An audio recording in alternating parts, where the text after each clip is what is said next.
Hello and welcome to another episode of the Bearded Mystic podcast, and I'm your host Rahul N. Singh.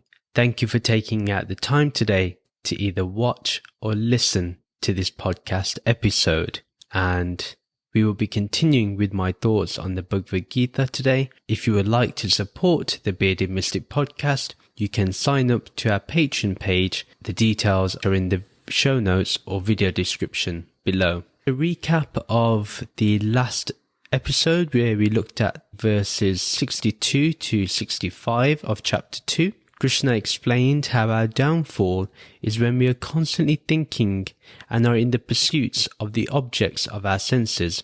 It leads us to attachment and anger from those unfulfilled desires. Krishna shows us what the issues are when we forget our true self and go towards those worldly sense objects, and they end up conducting destructive actions. In order for the Atma or even our mind, it must not go in two opposite directions. It must understand that the senses go through what it must and remain at peace with it, instead of getting too attached or getting aversion from it. When we are in that state of Aham Brahmasmi, I am Brahman, we are constantly in a tranquil state. That is prasad. That is the real offering. And a person with a tranquil mind and a well-established wisdom attains fulfillment or liberation. Therefore, a person of concentration ought to deal with the only thing that is, and that is this Brahman, the ultimate reality. Let's begin with exploring verse 66. When the buddhi is not connected with the Atma, and when the manas is not steady, there is no shanti. Without shanti, how can there be lasting sukh? The first line, when the buddhi is not connected with the Atma, and when the manas is not steady, there is no shanti. So what Krishna is describing here is what happens when there is no tranquility or serenity within our own mind.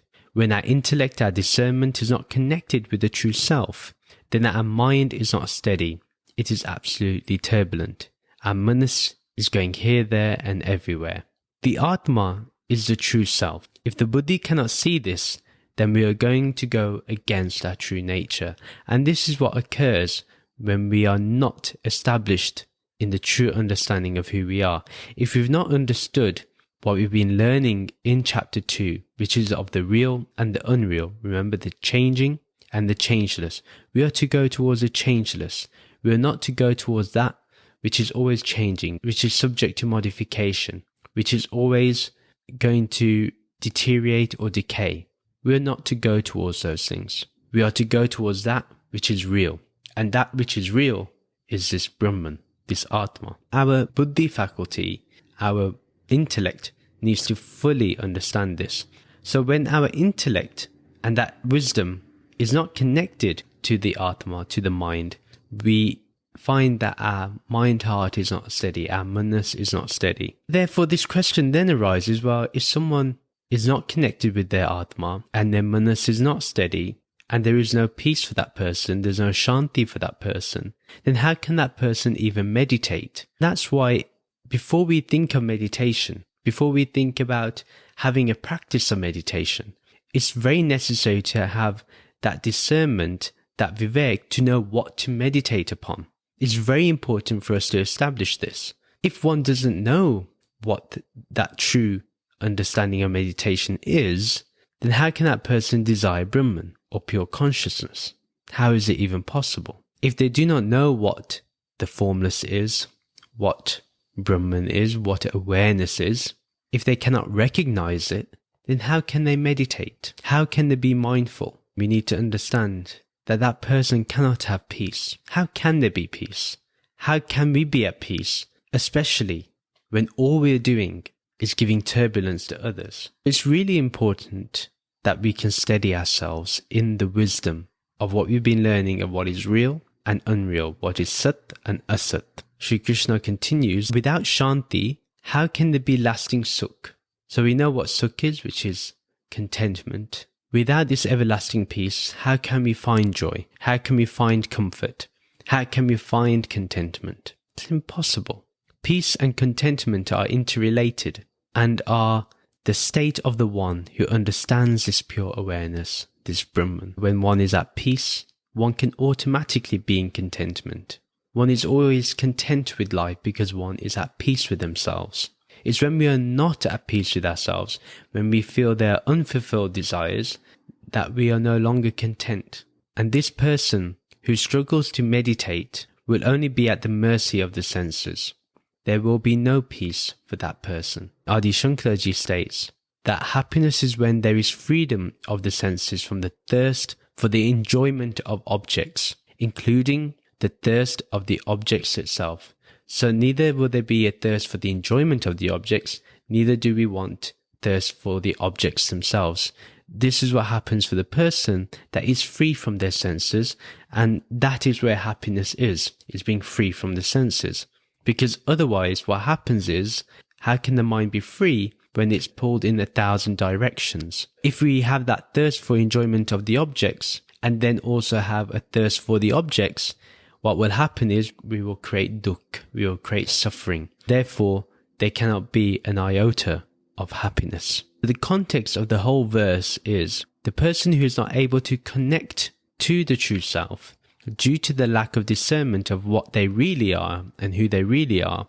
They will have a mind that is unsteady, and there will be nothing but turbulence. Therefore, this person can never experience contentment, as there is no peace within their mind. Let's remind ourselves that contentment is the ultimate state of being. When you're living in the world and you're functioning in the world, being content is the most important thing.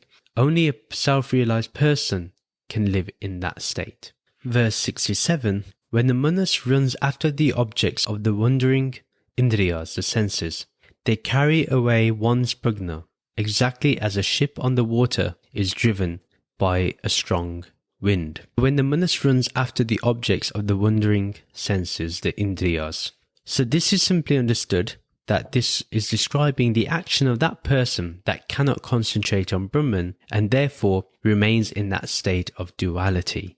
They are constantly in that state of duality. For them, there is only the objects of awareness and then there is Brahman. They think spiritual life is different to material life.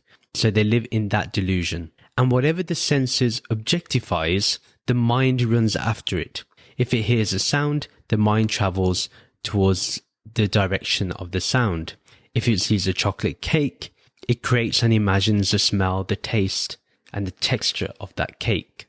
This is what the senses do. This is what will happen when the manas is not steady. It will continuously run after those objects. As Shri Krishna says in the next line, they carry away one's prajna, exactly as a ship on the water is driven by a strong wind. Here it's very clear that it says that they carry away one's steady wisdom, one's steady, unfluctuating awareness of the Atman and Brahman. That established knowledge of what is real and unreal is no longer steady. It's no longer still. It is carried away. It's moved away. It's pushed to the side. And the senses, they take one out of that state because prajna is our natural state.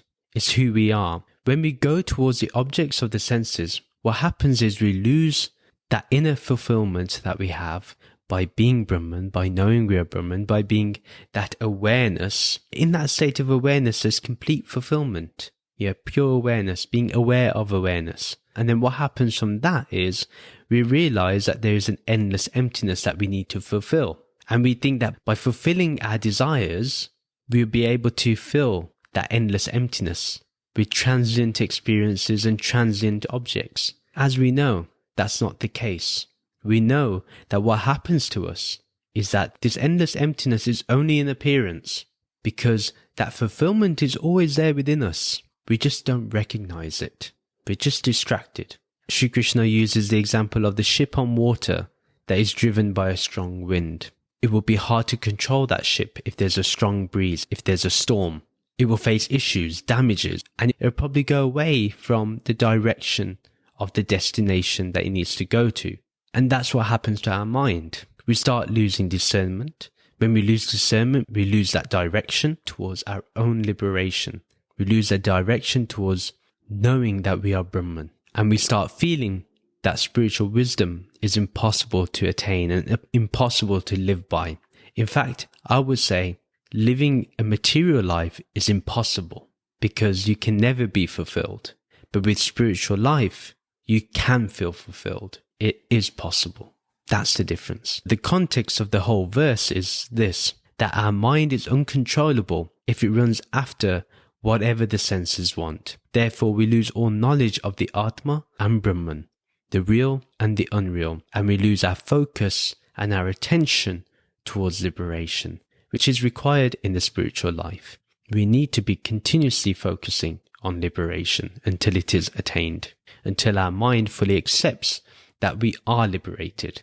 Verse 68, Therefore, Arjun, one who can restrain the Indriyas from the compelling attraction of the objects of the senses is able to stand firm in their prajna, the unfluctuating awareness of both the Atma and Brahman. So here, the first line is, Therefore, Arjun, one who can restrain the Indriyas, the senses, from the compelling attraction of the objects of the senses. Arjun here in the Sanskrit is referred to as the mighty armed one, showing and highlighting that he is strong and he is capable of achieving what Shri Krishna is talking about. Shri Krishna brings the attention to the one who has strength, and that is the one who can control their senses from getting attracted to the objects that it perceives. For example, the classic example I use, if a chocolate cake is seen, the wise one does not automatically go crazy for that chocolate cake, for that object.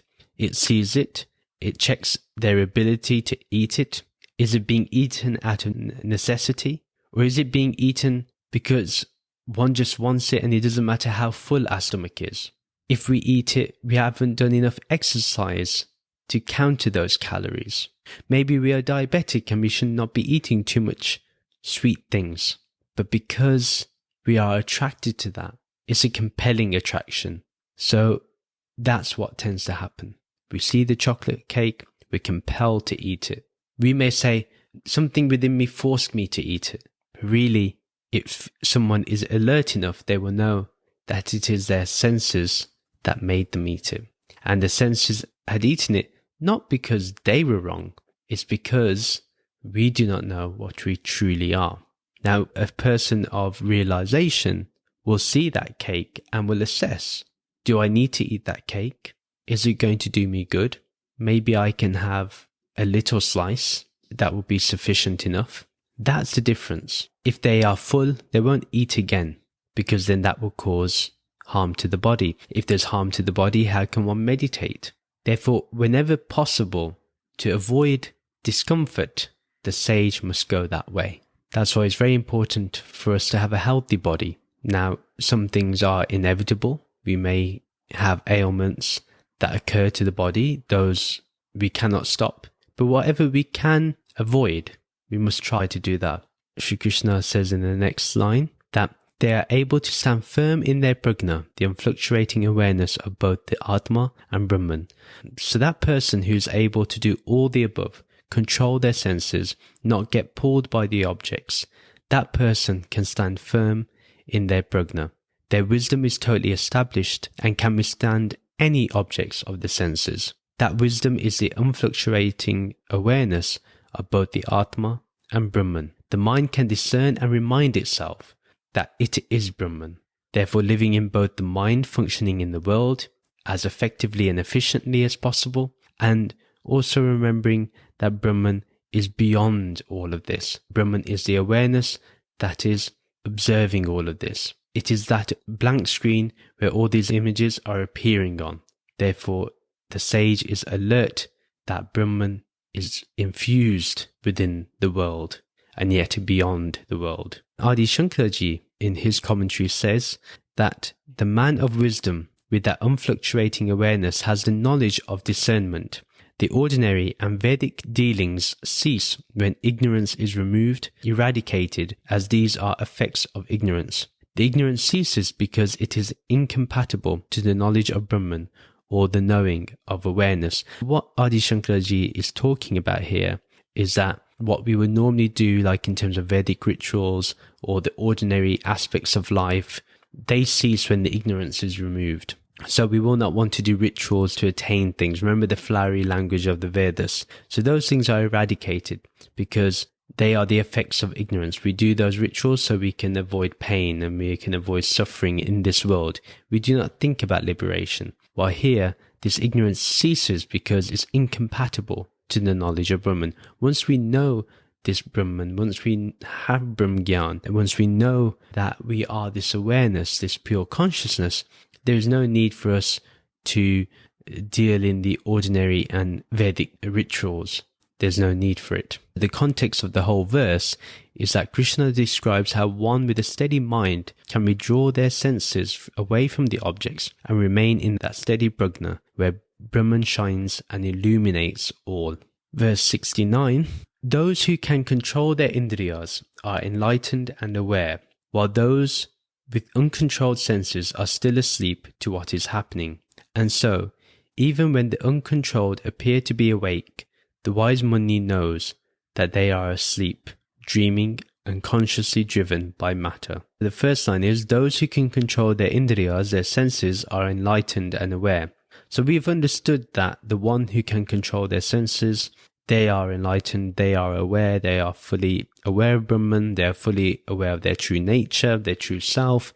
There is no confusion about who they are completely aware.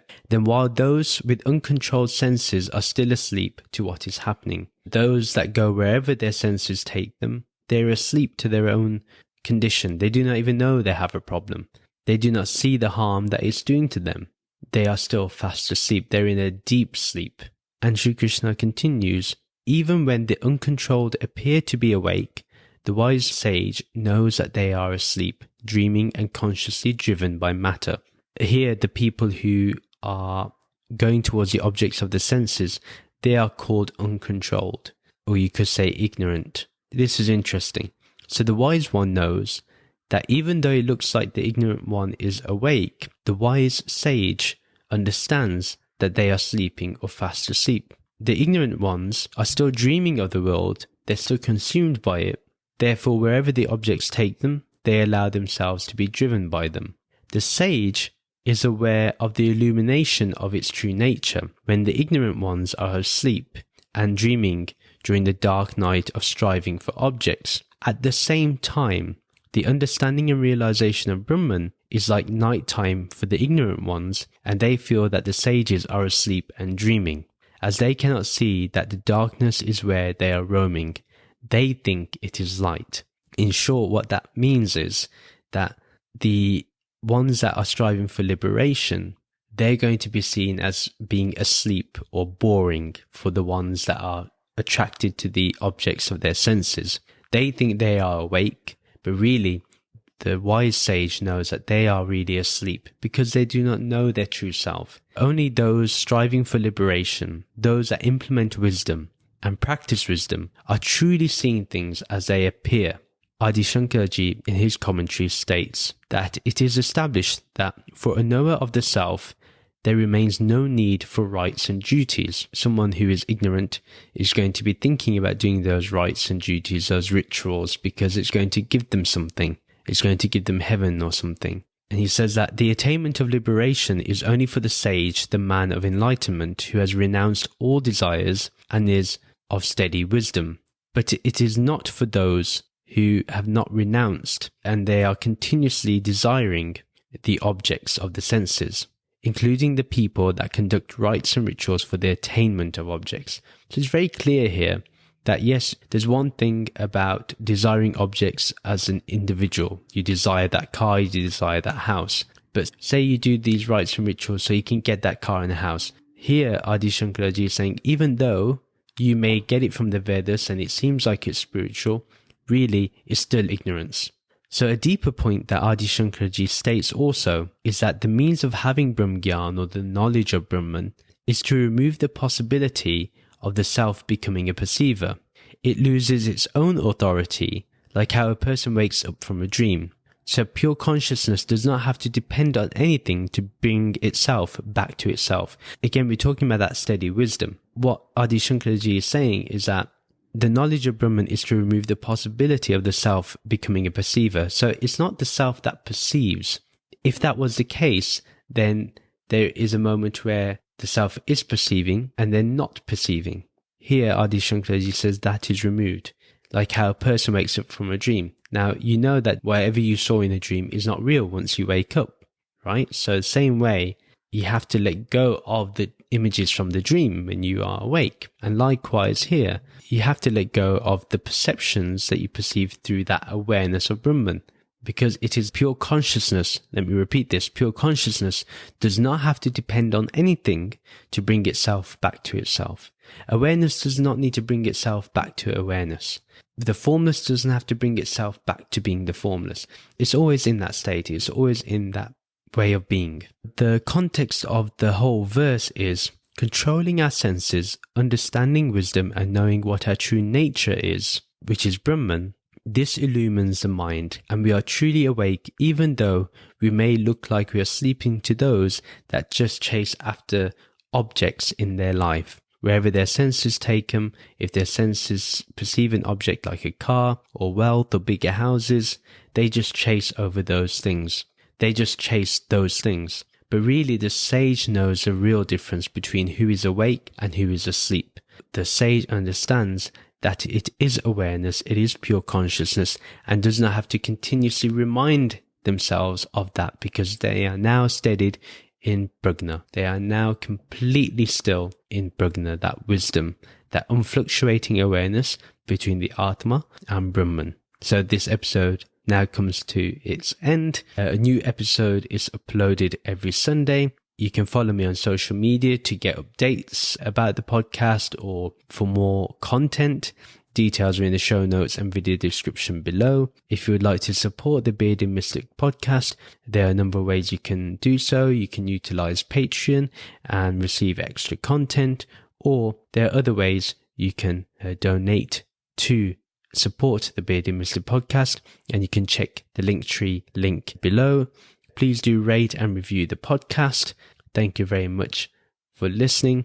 Om Shanti, Shanti, Shanti. Om peace, peace, peace. Namaste.